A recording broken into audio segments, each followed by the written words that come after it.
c'est de faire de la métropole une locomotive de son territoire, mais de dépasser son propre territoire administratif pour entraîner les autres communautés d'agglo qui sont autour d'elle. En l'occurrence, sur l'exemple niçois que je connais, j'ai plusieurs chiffres à citer, ou données à citer.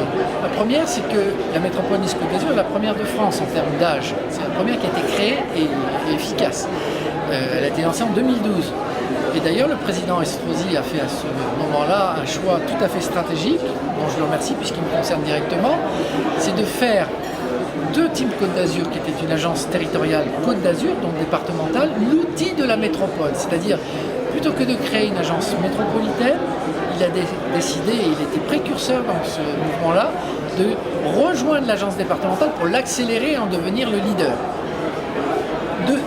Deux effets là-dessus, c'est que d'abord, la métropole prenait son assise dans une vision plus large que son seul territoire, et d'autre part, prenait le leadership d'une dynamique dont elle devait s'investir.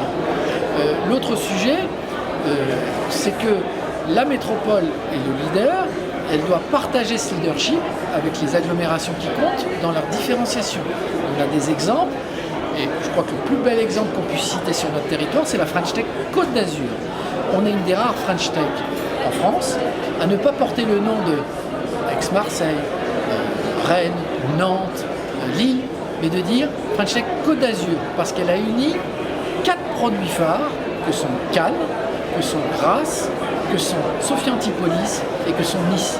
C'est-à-dire que la métropole a su, tout en gardant son leadership, entraîner derrière elle un effet de marque Côte d'Azur.